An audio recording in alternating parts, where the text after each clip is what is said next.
NBC Sports, home of the Olympic Games, the NHL, the NASCAR playoffs, Notre Dame football, and Primetime's #1 show, Sunday Night Football, only on NBC. Feel it! It's going through! Something that everybody wants it! Let's go! I'm in a sweet spot. I'm feeling good. The sun is shining. I knew it would. You gotta take it, man! The world's a playground. Freeze has done it! I'm in the clouds. Let me show you what it's all about. Check it out. Oh, my dick! Oh, my God! Oh, my God! A miracle finish! Everything was perfect and kind of like a movie scene. No way! I'm on the big stage. I got my crew. I'll get you moving. It's what I do. Hurdles a Bronco! The party started. Touchdown! It's going down. Let me show you what it's all about.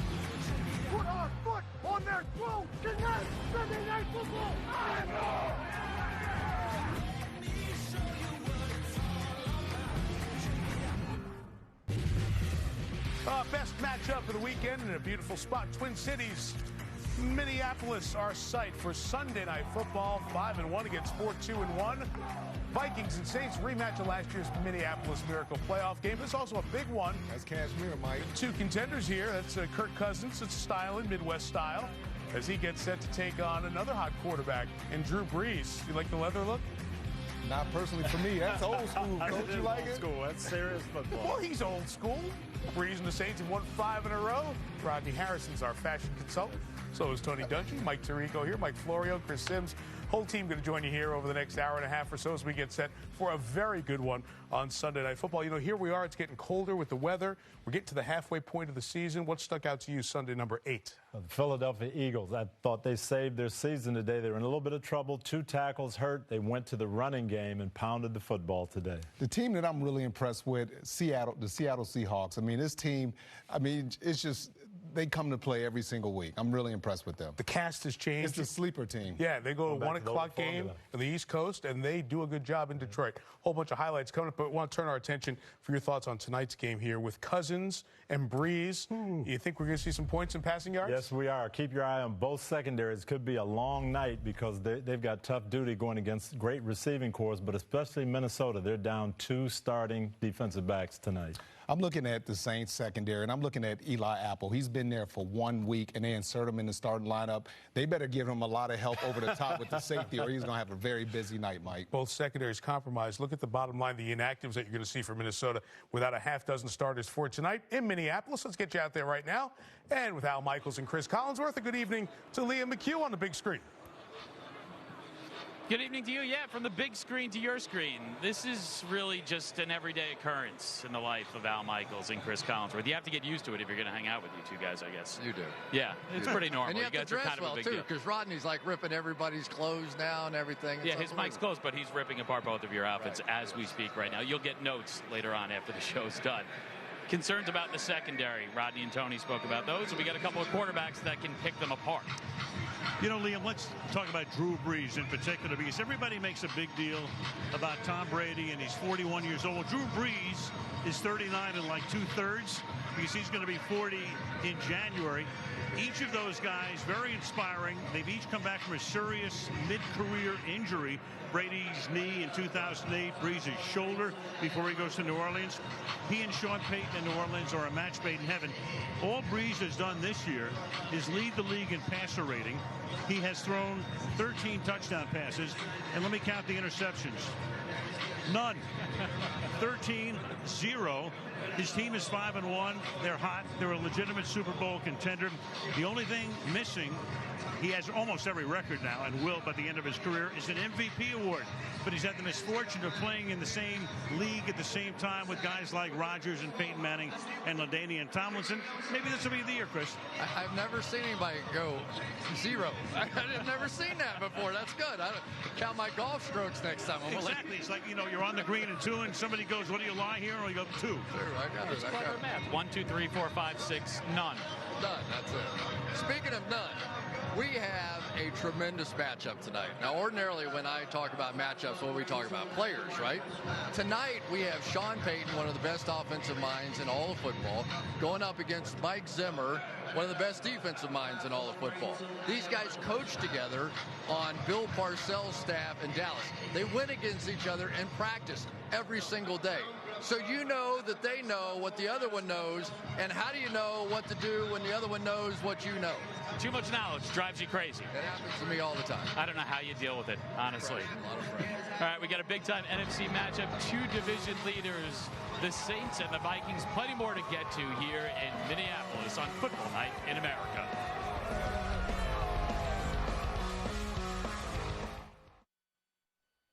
At every interview, they always ask you, where do you see yourself in 5 years? What'd you tell them? I said I'd be playing in the NFL. It ended up happening, so it's kind of crazy to look back at that. Cousins to Thielen. He now has more than 100 yards for the 7th consecutive game. That was vintage Adam Thielen. Where did this guy come from? Adam Thielen, you're unstoppable. And last week, Adam Thielen's 7th straight 100-yard game to start the season tied the all-time record of Charlie Hennigan, who did so with the AFL's Houston Oilers in 1961. Hennigan died last December at age 82, but his son Taylor and the whole Hennigan family got together at a bar outside Houston last week to watch the Vikings game and celebrated seeing Thielen bring Charlie's record back into the spotlight. Chris, it's really just the latest chapter in this very cool story. Barely recruited, then undrafted. Let's face it, all right, it's over. He's made it. What makes him elite, though? There are a lot of different things. One, I think, is heart, having come from his background that he did. But I think some of the things he does on the field are really underappreciated. And really, you can start with his ability to run routes. Almost every route is something different. You very rarely see him do something he did the game before or the play before. Makes some great diving catches. If he comes up, some of the double moves, you think, oh, he's going deep. No. He's coming back out of it. But also you have to talk about the contested catches. For a guy who's really not a big guy, he wins these 50-50 balls all the time. And any time that you have a quarterback that has the ability to throw it up with confidence, you've got some good things going on. And he's the rare guy. He could be a big play guy and a security blanket at the same time. No question about it. And probably under pressure is when he's most valuable to Kirk Cousins. You see the numbers right towards the top of the National Football League. And the thing that's really interesting, when you're talking about deep balls, he's tied with Tyreek Hill for the most deep passes caught in the National Football League.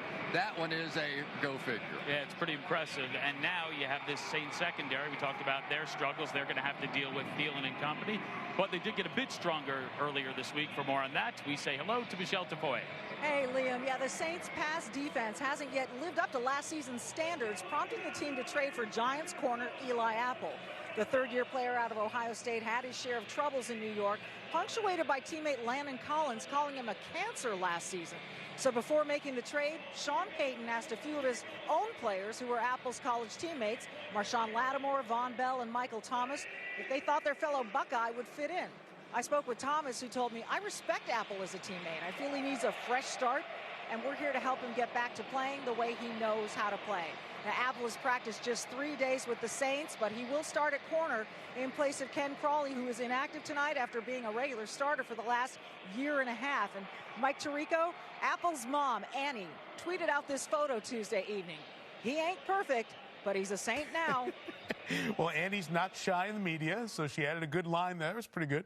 Thanks, Michelle. When Michelle said that he's practiced 3 days and he's starting, you guys reacted. Wow, that's hard to do. He's going to have a busy night tonight. Yeah, we'll see. It could be a high-scoring game. Welcome to those of you who watch the high-scoring Colts beat the Raiders. Highlights of that ahead. Here's our first highlight of this Sunday. Seahawks and Lions trades. Snacks came from the Giants to the Lions. 7 tackles and a sack, but not enough. Russell Wilson here to Tyler Lockett.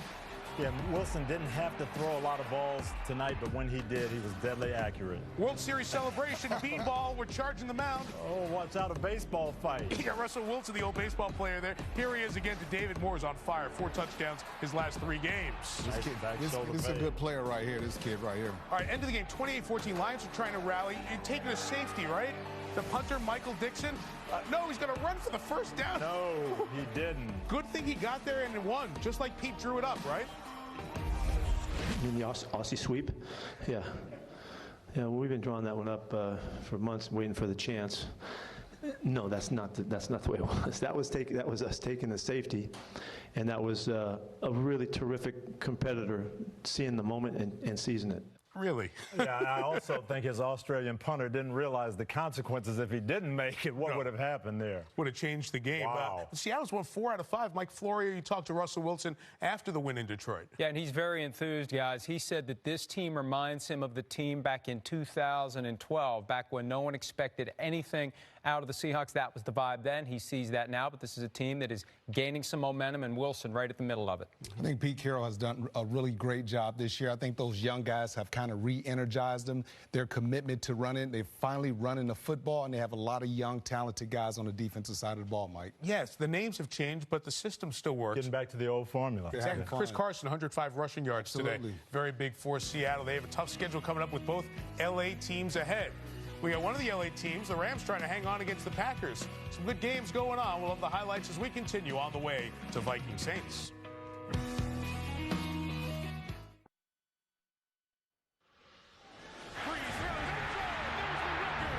Move over, Marino. There's a breeze coming through the door. Drew Brees passes Johnny Unitas, throwing a touchdown in his 48th straight game. Setting one of those records for the ages. Drew Brees has done it! The NFL's all-time leading passer! How about that, huh? History New Orleans! You can accomplish anything in life you're willing to work for, right? All those records, all the hard work. In Peter King's Football Morning in America column a couple of weeks ago, Sean Payton said about Drew Brees, the time he takes to play the game in his mind has been a revelation to me. You see him going through his progressions as he practices and gets set to take on the Vikings tonight. A little earlier, his coach, Sean Payton, spoke with Lee. Sean, it's been a record book type of year for Drew Brees. You've coached him for more than a decade. I'm sure he'd say he's learned a lot from you. What do you think you've learned from him?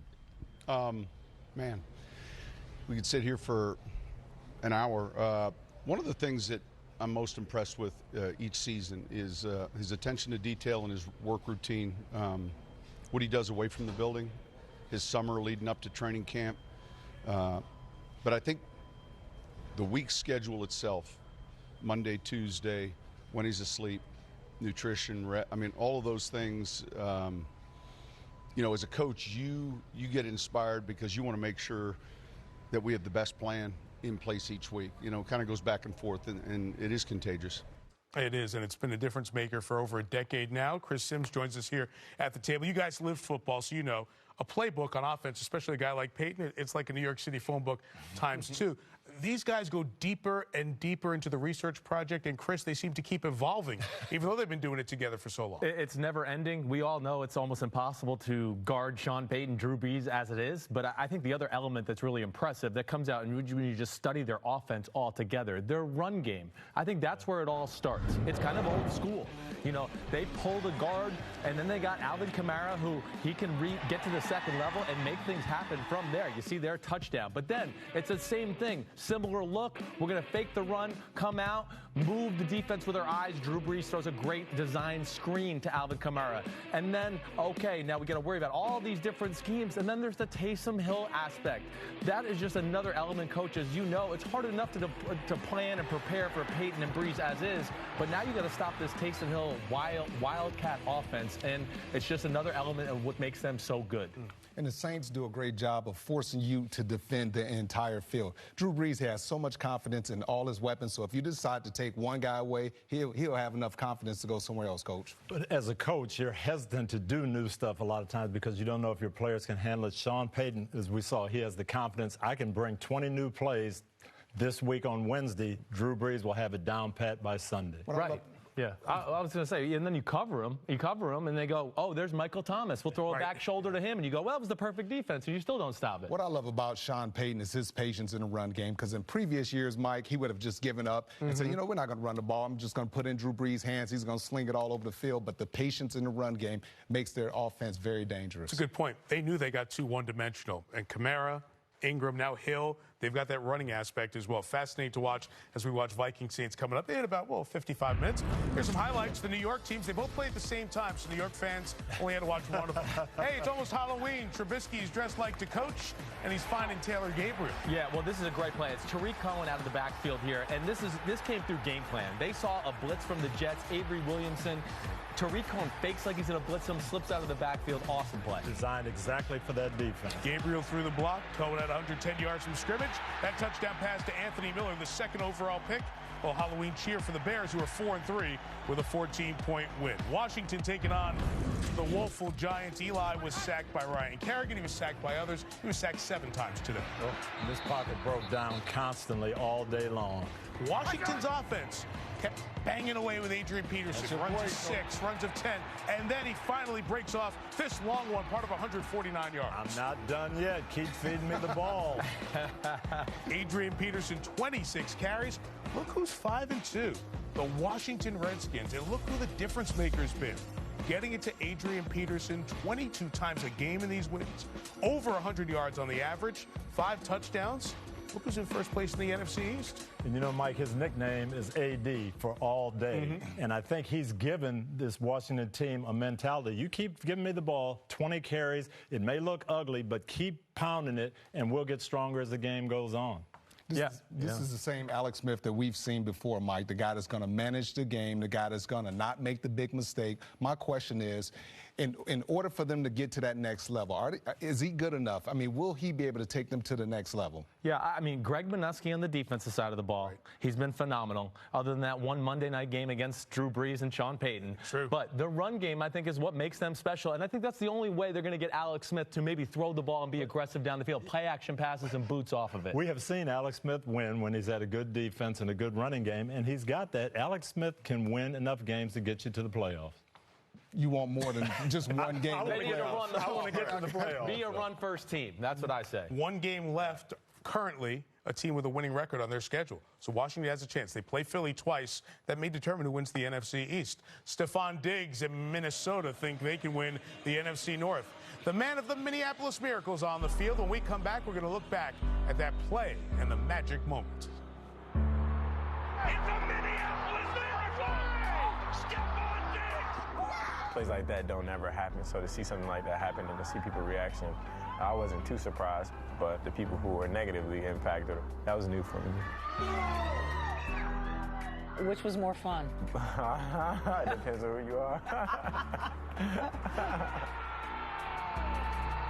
Are you kidding me?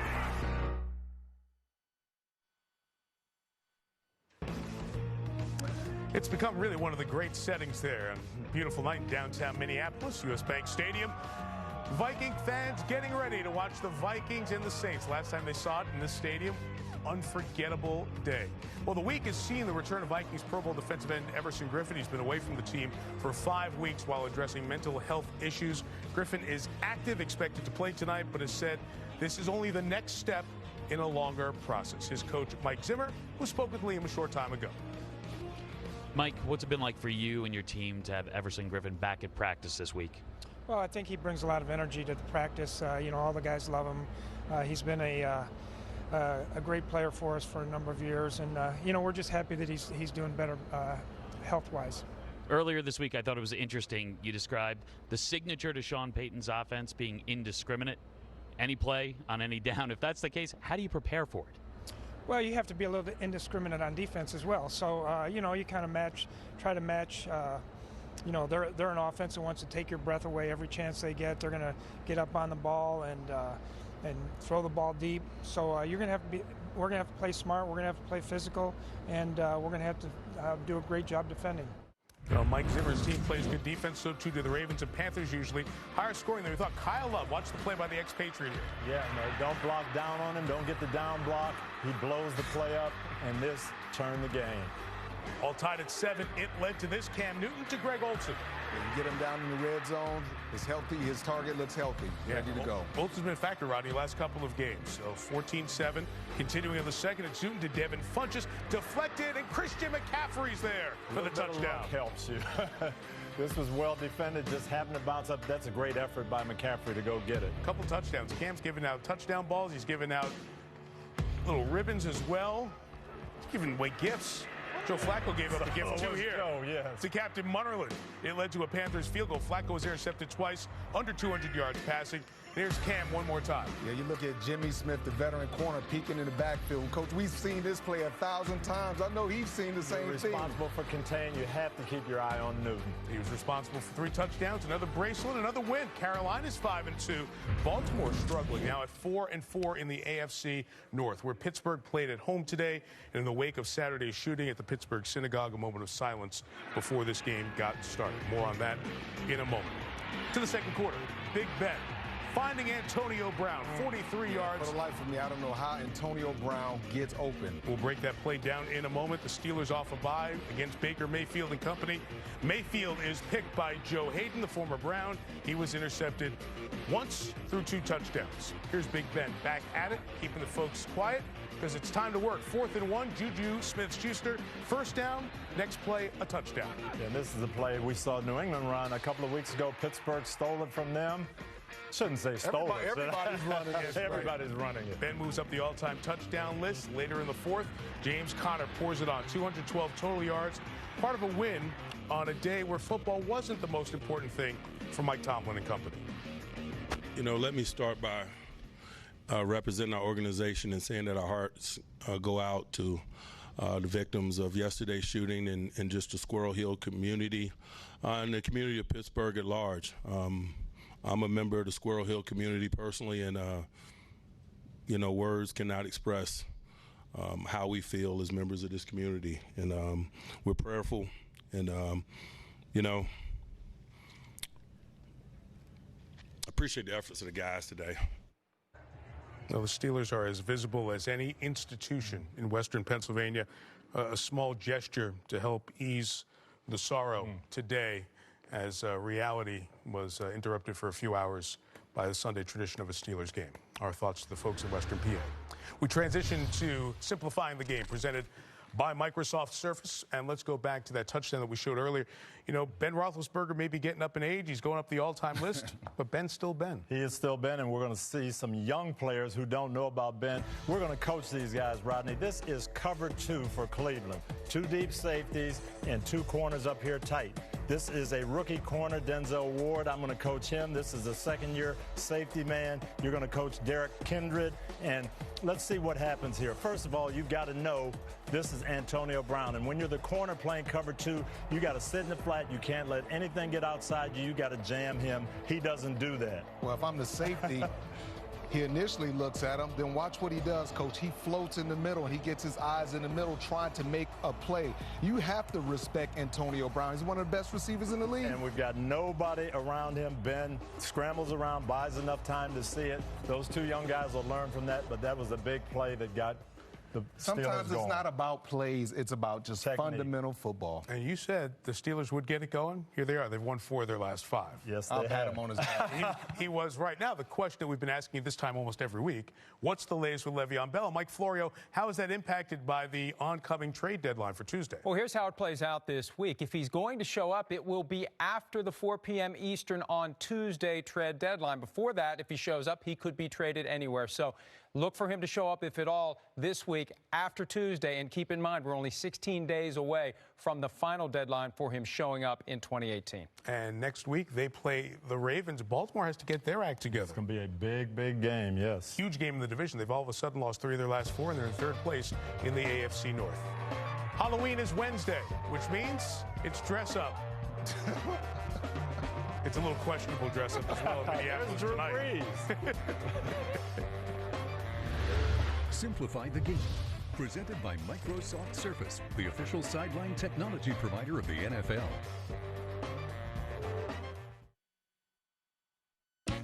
Football Night in America is brought to you by the new movie DreamWorks' How to Train Your Dragon: The Hidden World. By Geico, 15 minutes could save you 15% on car insurance. And by the all-new 2018 Jeep Wrangler. Welcome back to Minnesota. 287 days ago, this spot right by the 35-yard line is where the madness all began. where a play known as Buffalo Right 7 Heaven suddenly turned into the Minneapolis Miracle. And for Vikings fans, that play, well, it was even more amazing, and it meant even more because of how often they've been on the other side of playoff heartbreak. Why us? The playoff history is a long one for Vikings fans. The season can't end like that! You go into playoffs as a Minnesotan having your expectations tempered. Saints, Vikings, playoff football in Minneapolis is in the air. Well, the majority of the first half, the Vikings completely dominated. Then Drew Brees went no huddle and just up and down the field. And New Orleans leads for the first time. A lot of us were hurt and going, really, the Saints again are going to derail one of our magical seasons. I had said to Pete on the radio, Pete, it looks like we're going to need a Minneapolis Miracle to win this. 10 seconds to go. 24-23 Saints. Vikings at their own 39. It's third down. Take us into the huddle and Case Keenum and what he tells you all. It actually was the same play we ran prior, so it was a repeat. I definitely didn't think I was getting the ball.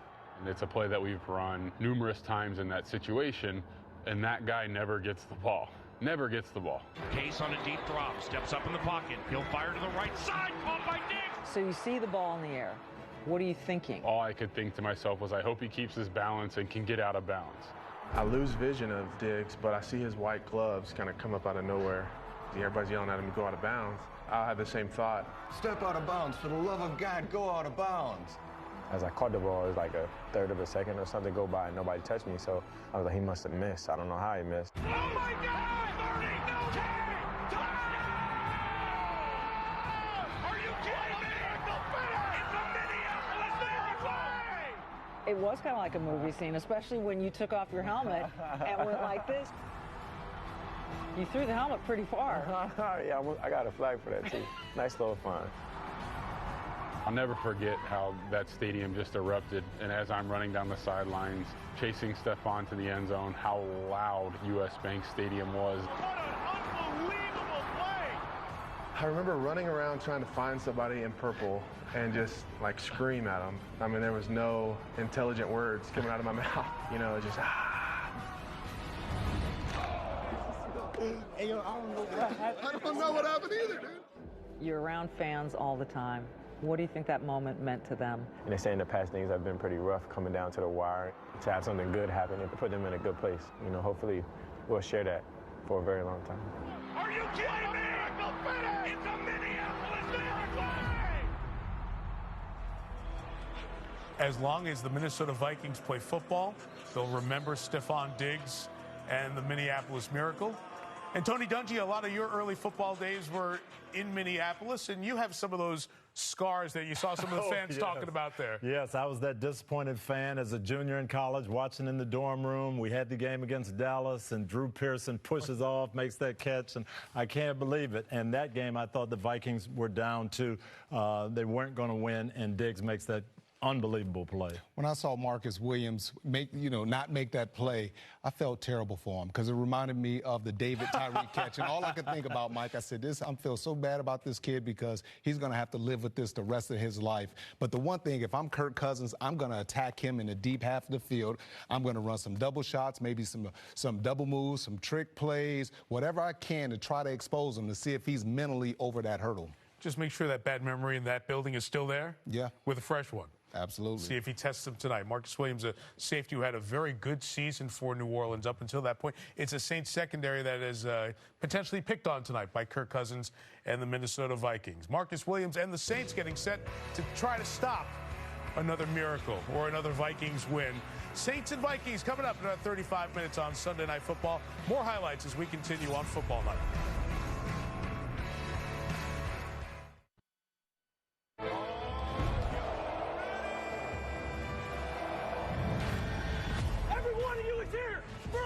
You're the hunter or you're the hunted. We came here to hunt. Nothing in this league is free. Nothing's to give. Put our foot on their throat. Finish every block. Finish every tackle. This day, a defining moment for us in our quest. Finish the game. Let's go. Well, Kirk Cousins has pulled a page out of the Drew Brees book. Fire up the troops before the game. About 13 touchdowns and no interceptions. Cousins' numbers have been very good as well.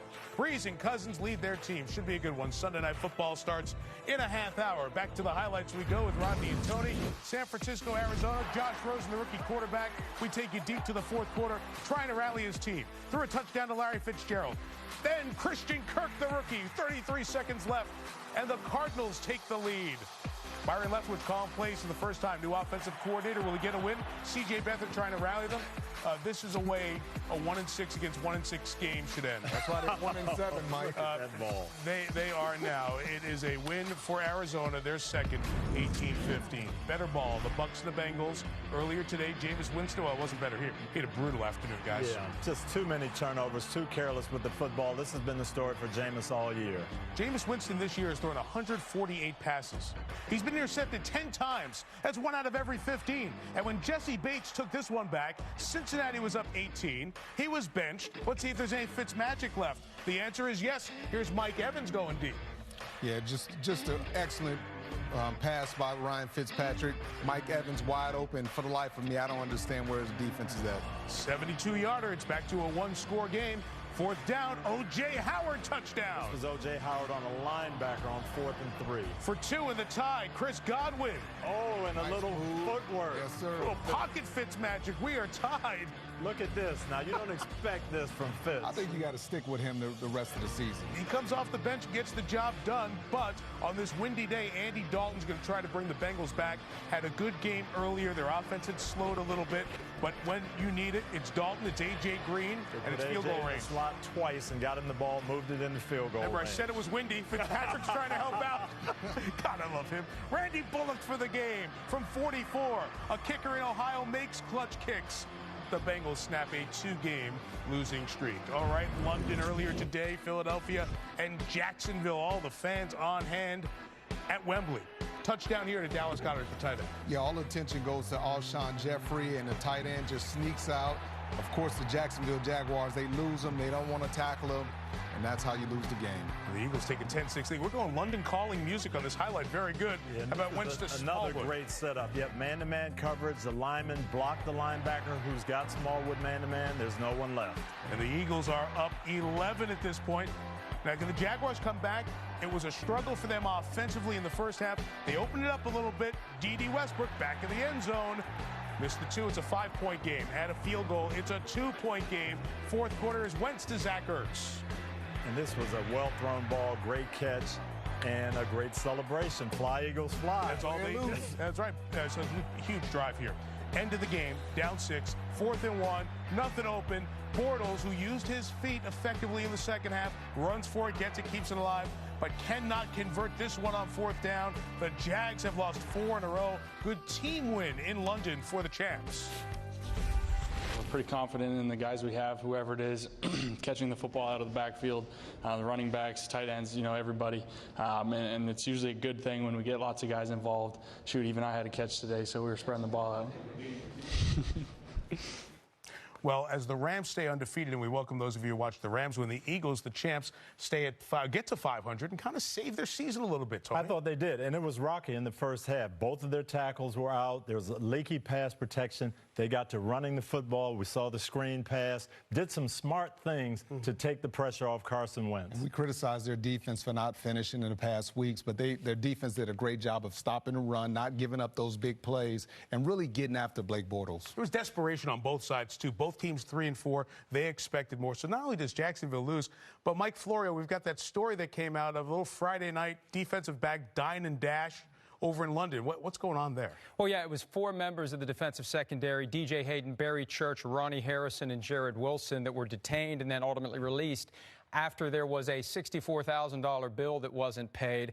It's been called a misunderstanding, but there's no misunderstanding as it relates to 4 a.m. on Saturday is when this happened. And Doug Marrone, the coach of the Jaguars, took responsibility for the situation afterward, and he vowed to ensure that he'll keep better tabs on what guys are doing away from the field when they get back to America. And that's why I said last week, lack of leadership. I mean, you can save all that stuff for the offseason. You can't be in a club popping bottles when you've played as poorly as they played, Coach. Yeah, you over there to win a game. The coach, I don't agree with giving them no curfew, but you got to be man enough to do your job first and not be out at 4 in the morning. It's one thing if this was a team going over for the first time. Jaguars do this every year, so they should know what the situation is. A big bar tab, a big hole they've dug themselves now, a couple of games back in the AFC South. We've got the NFC North against the NFC South. The Vikings and the Saints, 25 minutes away from the best game of the day on Sunday Night Football.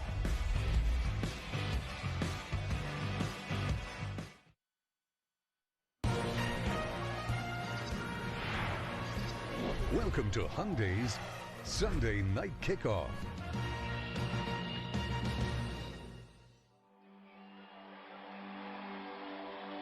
I'm 91 and a half, and when you get to be this age, you count them in half years. It's all over, and another superb afternoon. I've been involved in football all my life. Here we go, and we hope you enjoy it. And having coached many, many games, Pearson makes the catch at the 5, touchdown!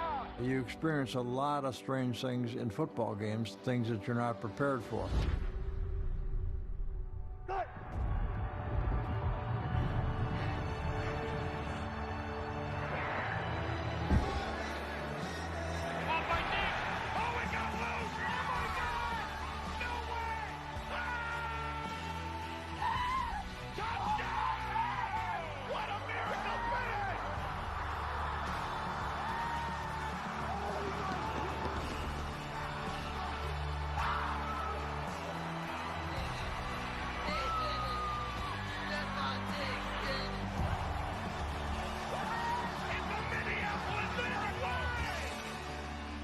Those are memories you don't get rid of.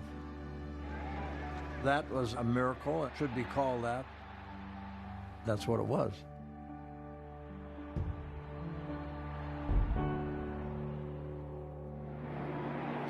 Bud Grant, the quintessential Minnesota man and the perfect voice to get us ready for tonight's massive matchup between the Vikings and the Saints as we welcome you back to Minneapolis. In the end zone right behind me, just above the S where they're setting things up here, that's where Stefon Diggs celebrated the Minneapolis Miracle, ripping off his helmet, tossing it aside, had to be thinking to himself, nothing in life will ever be the same. Let's stay with Diggs and let's go on Field Live, presented by Hyundai, official sponsor of the NFL. So Diggs made the catch, made the turn, headed for the end zone, and later he cashed in, signing a $72 million contract extension and becoming the face of national ad campaigns. But Rodney, let's face it, it's his teammate, Adam Thielen, who's making the headlines and having the record-setting season. Yeah, Liam, and I got a chance to talk to a bunch of defensive back, and they said they underestimate him because he's not the biggest, he's not the fastest, but they better not underestimate his running skills because he makes a lot of guys miss tackles, and he's very difficult to bring down. I'll tell you one guy who's not going to underestimate him, Rodney, is Marshawn Lattimore. He was on him all game last year and had his hands full, tried to be physical, got a lot of penalties. He's got his hands full tonight. And here's one of Thielen's big catches. That's a grab. That's another grab, pass interference, and still caught the ball. Lattimore will have his hands full. So, too, will the Minnesota secondary, trying to stop Michael Thomas. Yeah, and without Xavier Rhodes, a cornerback, the Vikings don't have anyone to match up with this big fella. They're going to move him in the slot, try to match him up against a smaller cornerback, but they'll also move him in there to try to have a mismatch against a linebacker. Well, Tony, they're going to need some pass rush. Yes, they will. Those secondary guys, 2 starters hurt, Danielle Hunter, and fortunately, they've got Everson Griffin back. Griffin had a big game last year. Need that pressure on Drew Brees on 3rd down. Expect Griffin to play a lot on 3rd down. What can neutralize a pass rush? A good run game. Alvin Kamara gives you the pass game and the run game and gives you fits as a defensive coordinator or a defensive-minded head coach. Mike Zimmer found an example for his team this week. He reminds me of Eric Dickerson the way he runs. You know, he's got a little bit of an upright lane, but he's physical. Catches the ball well out of the backfield. He's got the good stop and starts. You know, so. None of our players know who Eric Dickerson is, but I do.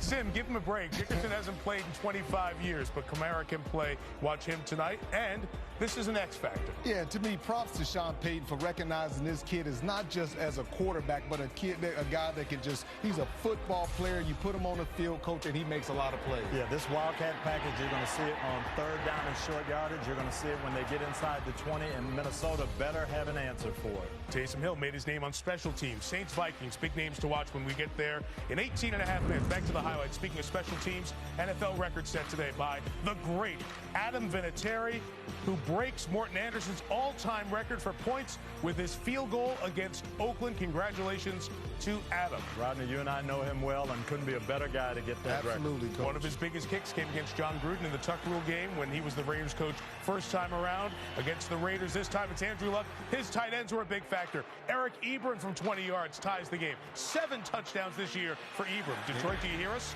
Jack Doyle a touchdown here. Indy got touchdowns from 3 different tight ends, and they are rolling. They had a run-based game today and won 42-28 to get to 3-5. Denver and Kansas City, only 22 touchdowns to lead the league. What's Patrick Mahomes going to do today? Very businesslike, starting with Mr. Kelsey. Yeah, Kelsey is such a big target down there in the red zone. Mahomes has that rifle to get him the ball. Big day for Sammy Watkins as well. Yeah, and he's not just a deep threat anymore. They're moving him around, letting him go across the middle, utilizing him in the slot, allowing him to make plays.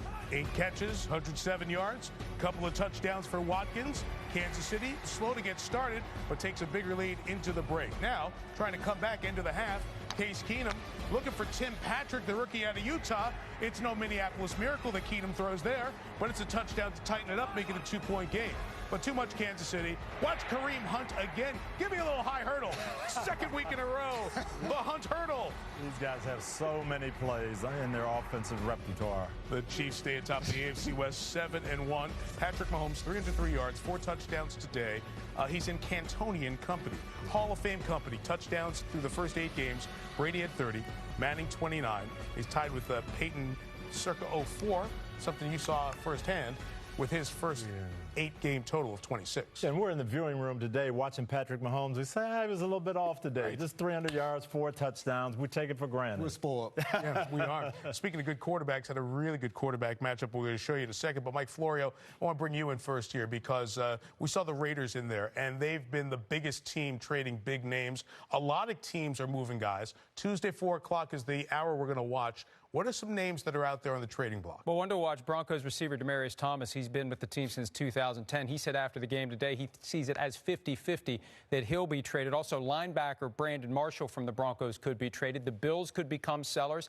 And don't be surprised if a team like maybe the Eagles makes one last run at Buccaneers receiver Deshaun Jackson. Speaking of the Bucs, Ryan Fitzpatrick entering the day was the subject of some trade chatter. Now maybe Jameis Winston could be available if there's a team that would want him. But that's the problem, finding a team that wants a quarterback. And one team that has a quarterback that doesn't want to leave, Eli Manning, has a no-trade clause, and he said today he will not be waiving it, so he's staying put with the Giants. More trade talk out there. Half dozen teams have 1 or 2 wins at the halfway point. Teams that are better than that. The Rams, who haven't lost yet, taking on the Packers, coming off their bye. A couple of sturdy Golden Bears, former Cal quarterbacks, Aaron Rodgers and Jared Goff. Let's pick it up in the first quarter. Rodgers, Devontae Adams, 48 yards. Packers out of their bye, off to a good start, led to a rushing touchdown. They had a 10-0 lead. Now, late in the first half, this is a key play in the game, Tony. Yes, this changed the game. A punt back Green Bay up. They run this, and Brian Bulaga, the right guard, he's got a double-team Sue, but he's got to come off on Mark Barron. He doesn't come off in time, and it's a safety. Turn the game around. And 10-2, because after the free kick, the Rams get it back, and it's a dial-up Todd Gurley. 32 yards. This was ruled a catch after review, so it puts him in close. And 3 plays later, it's Josh Reynolds who's going to get it from a yard out. So Goff spreading it around, 10-8 Green Bay, the lead down to 2 at that point. To the third quarter we go. It's Goff, it's Gurley again for 30 yards. What a season he's having. Yeah, and he was flanked out on this. This is where he did a lot of damage, Rodney. Rams get the 2. They take a 3-point lead. Packers now down 10. They come back. 33-yard rushing touchdown for Jones. Yeah, Aaron Jones just tremendous. The Rams missed a few tackles. Definitely have to clean that up. Lead cut to 3. Now it's a 6-point Rams advantage. Marquez Valdez-Scantling for 40 yards. These young receivers are emerging a little bit for Aaron Rodgers. Attacking a rookie cornerback. That's right. Rookie on rookie there. Green Bay back on top. A lot of circles. Aikman's drawing there. Nope. Forget it. Circle the sack by Aaron Donald. League leading 10th. Green Bay still leading by 1. Rams got it back. And it's Gurley. Big run here on 3rd down to get a first down, puts him in field goal range. Yeah, I thought they were pretty conservative down here, Coach, settling for the field goal. Give the ball back to Aaron Rodgers with 2 minutes to go. I didn't like that. There's one problem. Aaron Rodgers doesn't get it. Ty Montgomery fumbles the football on the kickoff return. The Rams recover. ball game. They trusted their defense and their special teams, and they came through. And the Rams remain undefeated, 29-27. A comeback win this time over the Packers. The Cal quarterback comparison, 286 for Rodgers, 295 for Goff. More weapons for Goff, 3 touchdowns, spreading it out. Bring Chris Sims back in. You were watching this game as we were on the air. You and Mike Florio, your thoughts? Well, you know, we were watching the game early, and it's like, what's going on with the Rams offense? They couldn't get it going. Chris, what ultimately happened? Well, I think the big thing is Green Bay had a good defensive game plan. Mike Pettin had a full week off, right, to prepare for this Jared Goff, Sean McVay offense. But it's only a matter of time before Kid Genius, which is what I call Sean McVay, cracks the code, as we say in our show in the morning. And that's what he did. He got Todd Gurley involved in the pass game and said, okay, you want to show these blitz looks and leave receivers one-on-one downfield? That's great, but we'll expose you. Then they split them out again. And a bunch of crossers, what you're seeing here, and Green Bay doesn't pass it off correctly. And that leaves Todd Gurley, who's in the running for the NFL MVP right now, wide open to make a big play. Stop getting on your tippy toes. I've got to get on my toes when I'm over here with him. Over here. Good job, big man. What did you see, Rod? Well, I think, you know, Jared Goff, obviously, he didn't have the perfect day. And I think this was really a great learning experience for him because he doesn't have to play perfect. The defense gave up some big plays, didn't stop the run, gave up some big plays. So for them to win like this without him playing well, Coach, playing great, I thought that was a good experience. It says a lot, and great teams win in different ways, and today it was Mark Barron stepping up, making a big play when they needed to turn the game around. I had Aaron Rodgers on my podcast. He said these 2 weeks are so big. Rams, the next Sunday night, they play the Patriots. Ooh. Up next for the Rams, it's the Saints. Sean Payton's got Mike Zimmer's team to deal with next on Sunday Night Football. Whatever it takes, all game long. Strike first, strike hard, no mercy. Let's go. 1-2-3, 1-2-3, win. The original quarterback to get him fired up, Drew Brees. Before that, it's the Best of Week 8 presented by Verizon, the best network with the best unlimited. We start across the pond in London. The early game today, Eagles back to 500. Carson Wentz to Zach Ertz in the fourth quarter. Phillies 4-4. Jacksonville has lost its last 4. Jets at Chicago, no Khalil Mack, no problem. Bears took care of the Jets. Tariq Cohen, big day. Yeah, they had some really good plays designed for that Jets blitz, and Chicago had a big day with Mitch Trubisky.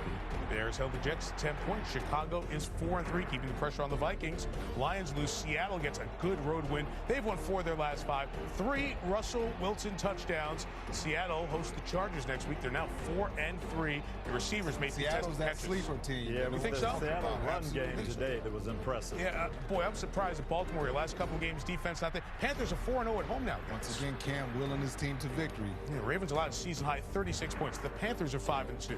With this touchdown to Antonio Brown, Ben Roethlisberger, number 8 on the all-time touchdown pass list.